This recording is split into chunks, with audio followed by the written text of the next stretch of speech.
നമസ്കാരം. പാകിസ്ഥാന്റെ കയ്യിൽ മറ്റേതുണ്ട്, മറിച്ചതുണ്ട്, അണുബോംബുണ്ട്, ആണവായുധമുണ്ട് എന്നൊക്കെയുള്ള വാർത്തകളൊക്കെ നമ്മൾ കഴിഞ്ഞ കുറെ കാലമായിട്ട് കേട്ടുകൊണ്ടിരിക്കുകയാണ്. പാകിസ്ഥാന്റെ കയ്യിൽ എന്തുണ്ടായാലും നമുക്ക് ഒരു തേങ്ങയുമില്ല, ഒരു ചുക്കുമില്ല, ഒരു ചുണ്ണാമ്പുമില്ല. പാകിസ്ഥാനെയൊക്കെ നമ്മൾ അങ്ങനെയേ കാണുന്നുള്ളൂ എന്നുള്ള കാര്യം എല്ലാവർക്കും അറിയാം. ഇതിപ്പോൾ പ്രധാനമന്ത്രി നരേന്ദ്രമോദിയുടെ ഒരു പ്രസംഗം കുറച്ച് ദിവസം മുൻപ് വന്നതാണ് എന്ന് തോന്നുന്നു. അതിപ്പോൾ സമൂഹ മാധ്യമത്തിലൂടെ വൈറലായിക്കൊണ്ടിരിക്കുകയാണ്. അദ്ദേഹം പറയുന്ന ചില കാര്യങ്ങൾ വളരെ പ്രസക്തമാണ്. അതുകൊണ്ടാണ് ഇത് പ്രേക്ഷകരുമായി പങ്കുവെക്കുന്നത്. അദ്ദേഹത്തിന്റെ പ്രസംഗത്തിന്റെ ആ ഒരു പൂർണ്ണ രൂപം ഒരു വേള നമുക്ക് യൂട്യൂബിലൊക്കെ കിട്ടുമായിരിക്കും. അദ്ദേഹത്തിന്റെ പ്രധാനമന്ത്രിയുടെ തകർപ്പൻ ഡയലോഗ്, പാകിസ്ഥാന്റെ കയ്യിൽ ആറ്റം ബോംബുണ്ട് എന്ന് കോൺഗ്രസ് പറയുന്നത് കേട്ട് നിങ്ങളിൽ ആരെങ്കിലും ഭയന്നോ? ജനങ്ങളോടാണ്, സാധാരണ ജനങ്ങളോടാണ് ചോദിച്ചത്.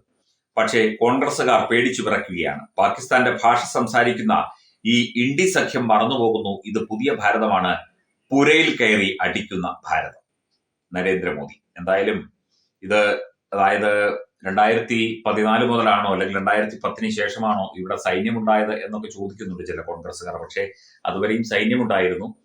അടിക്കട്ട എന്ന് ചോദിച്ചാൽ അയ്യോ വേണ്ട, ഇപ്പൊ അടിക്കേണ്ടത് പാകിസ്ഥാനാണ്, പാവങ്ങളാണ്, ഒന്നും ചെയ്യരുത്, ഭീകരവാദികളാണ് എന്ന് പറയുന്ന ഒരു ഭരണകൂടം ഇവിടെ ഉണ്ടായിരുന്നു.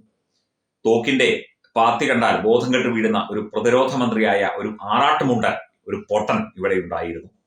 ഇതൊക്കെയാണ് ഇതിനു മുൻപ് ഉണ്ടായിരുന്നത്. പക്ഷേ പാകിസ്ഥാന്റെ കയ്യിൽ അണുബോംബല്ല, ന്യൂക്ലിയർ ബോംബല്ല, എന്ത് സംവിധാനങ്ങൾ ഉണ്ടായാലും അവനൊക്കെ അതിനെക്കുറിച്ച് ചിന്തിക്കുന്നതിന് മുൻപ് തന്നെ അങ്ങോട്ട് കയറി അടിക്കുന്ന, അവിടെ കയറി അടിക്കുന്ന, ഇങ്ങോട്ട് തോണ്ടിയാൽ അവിടെ കയറി അടിച്ച് ചതച്ച് ചമ്മന്തിയാക്കുന്ന ഭാരതമാണ് ഇത് എന്നാണ് പ്രധാനമന്ത്രി പറഞ്ഞത്.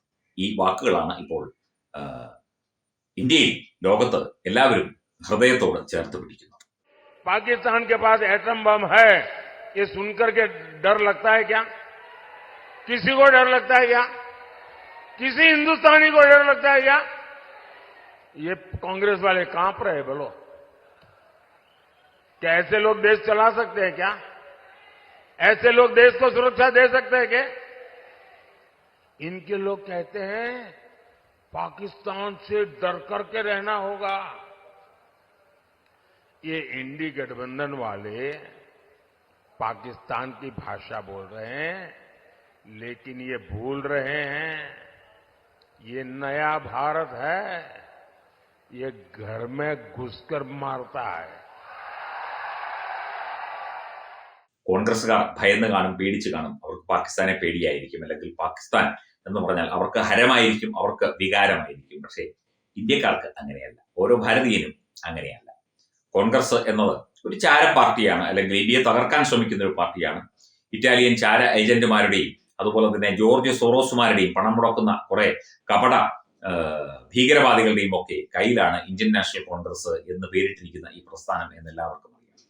കോൺഗ്രസ് ഭയന്ന് കാണും, പക്ഷേ ഇന്ത്യ ഭയന്നില്ല, ഇന്ത്യക്കാർ ഭയന്നില്ല, ഒരു ഭാരതീയനും ഭയന്നില്ല. അതാണ് പ്രധാനമന്ത്രി ആവർത്തിച്ചത്.